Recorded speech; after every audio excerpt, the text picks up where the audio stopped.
Welcome, friends. This is Harshad Parekh inviting you to listen to some of my short writings on philosophy, religion, psychology, spirituality, education, Krishnamurti, and nature. I hope you have good listening. This is audio tape number 33. Article 196. It is about morning assembly.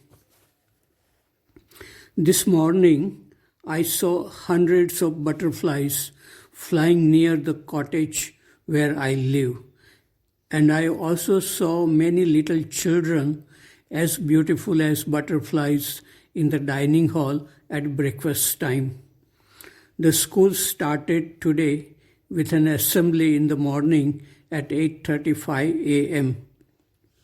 Students and teachers sang a beautiful song describing the life and beauty of mornings in Rishi Valley. Sundar Sheetal Samir Suhani, beautiful cool breeze in the morning. The last line of the song says, everybody gathers at the same time in the morning to sing with peace and love. This song was written by a teacher who lived in Rishi Valley many years ago and loved this school and the valley. One song we sang this morning was about bees hovering over flowers and sucking honey. This song too was written by a lady teacher who lived in Rishi Valley many years ago. One chant was about fullness, which remains full always, even if fullness is taken away from it, like love, which does not diminish by sharing it with human beings and nature. Article number 197. It is about poison and nectar. The tiny wild pink flowers with long and strong white thorns reminded me of an old song, a devotional song by Lata Mangeshkar, Tere phoolon se bhi pyar, tere kaaton se bhi pyar, jo bhi dena chahe de de sarkar, duniya ke palanhar. It means, I love your flowers and I also love your thorns. Give me whatever you wish, O Creator of the universe. In Indian mythology, when gods and evil spirits churned the ocean to get nectar, they also got poison. This means happiness and unhappiness, pleasure and pain are two sides of the same coin. But the Indian philosophy also describes a state beyond pleasure and pain, a state of well-being in which there is no desire for anything, a kind of awareness without choice, being an impartial observer of whatever is happening in the mind. Article number 198. It is about a dream. I had a strange but beautiful dream this morning. In this dream, I saw a spiritual shop where the brain and the heart of people were cleaned up freely. There was a long queue of people waiting outside the shop. It took only a few seconds to clean up the brain and the heart of a person.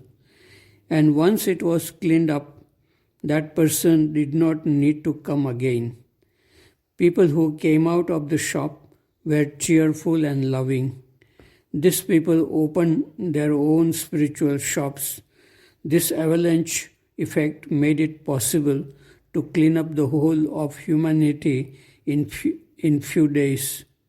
Now people could live with happiness, peace, love, and they created heaven on earth.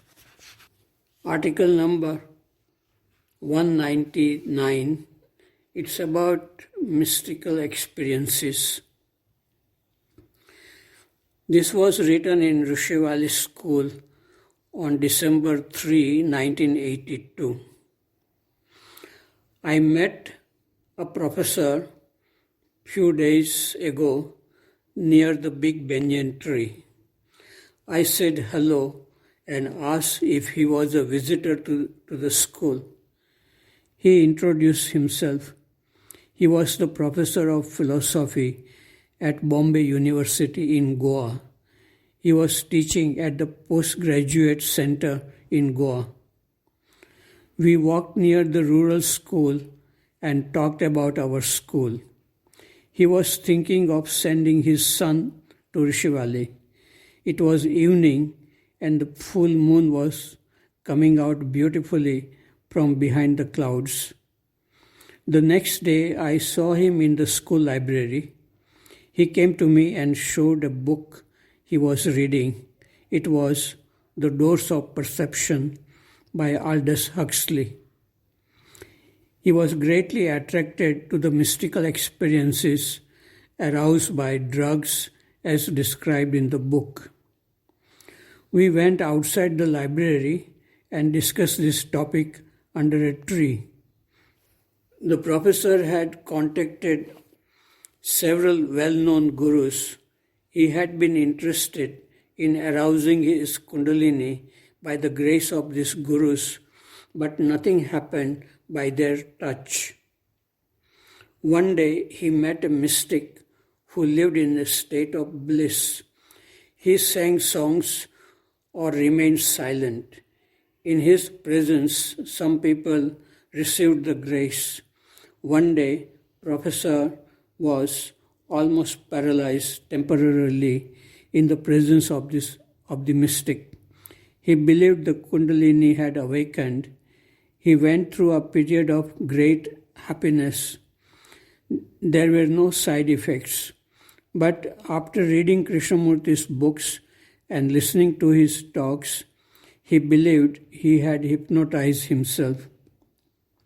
The happiness he experienced was gone. He began to ask himself, why am I seeking a life of no disturbance? What is wrong living like a normal man without supernatural experiences? The professor was a man of logical clarity. His mind worked fast and he spoke fast. He did not get confused with different ideas. He was seeking happiness, but he did not find it.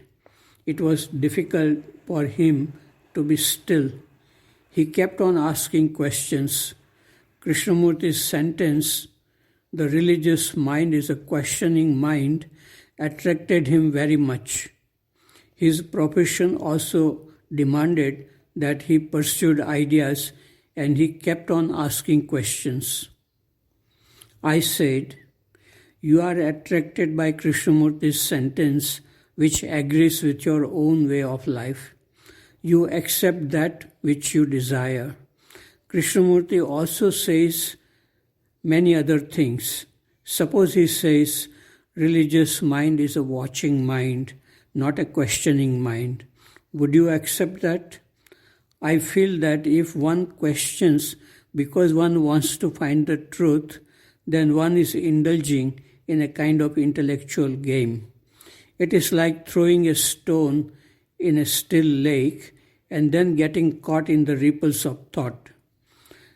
But if one questions spontaneously, if it just happens, then one can watch what happens to the mind without looking for an answer. In just watching with awareness, one is not caught in the intellectual activity. Article number 200. It is about the field of thinking and feeling. Around a magnet exists the magnetic field. Around an electric charge exists the electric field. Around matter exists the gravitational field. Around human beings and living things exists the field of thoughts and feelings. The greater the purity of the mind, the stronger is the field which may extend far. This field is never static. It expands and contracts according to the moods. Fields of all living beings interact, and either they strengthen each other or weaken and destroy each other. Love purifies and strengthens. Hate and anger weaken and destroy each other. A teacher was angry because a boy behaved rudely. The boy was equally angry because he thought the teacher was authoritarian and lacked affection. This is a simple example from our daily life which illustrates how we create our own unhappiness. The law says we cannot be happy by making others unhappy. Ask for love and it will be denied. Give and you will receive. The giving itself is a joy. To feel this joy, to see all things new and beautiful every day, this is the purpose of our life.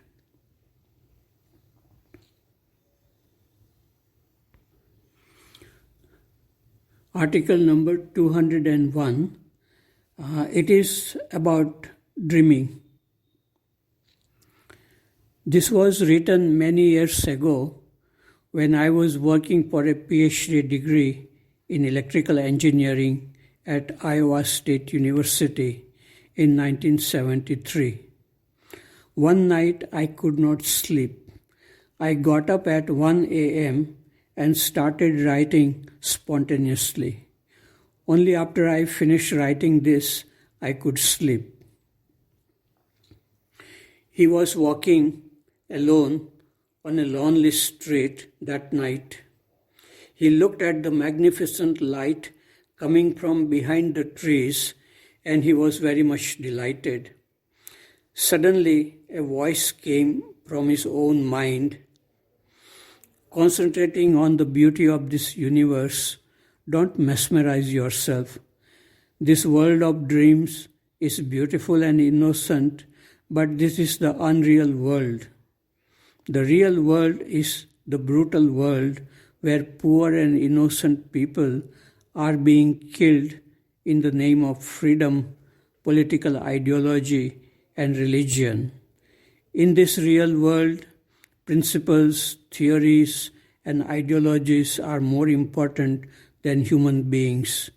Here, human beings are compelled to accept social pattern which is based on greed, competition, violence, and respectability. In the richest and most educated country, social injustice, poverty, and crime exist, and the talk is about those underdeveloped countries where people remain hungry for food and sleep on streets. Now he was getting more and more excited, and so many thoughts were attacking his restless mind. Another voice was telling him, "You stupid, don't worry about the way things happen in the real world. The world will go on like this forever, and nothing anyone can do to make the world a better place to live for everybody." Buddha, Christ, Gandhi, and many others tried, but they failed. Philosophers have written thousands of books describing horrors of wars and social injustice, but the humanity is still hungry for violence. Therefore, live in the beautiful world of dreams where there is love for all human beings and harmony with nature. This seems selfish, but this is the only thing you can do. And he remembered what Anne Frank, a 13-year-old Jewish girl who died in one of the worst German concentration camps during the Second World War, once wrote in her diary, I see the world gradually being turned into a wilderness. I hear the ever approaching thunder which will destroy us too. I can feel the suffering of millions, and yet, if I look up into the heavens, I think all will come right, that this cruelty too will end, and that peace and tranquility will return again. Now his mind was quiet, and he withdrew again into the beautiful, unreal world of dreams.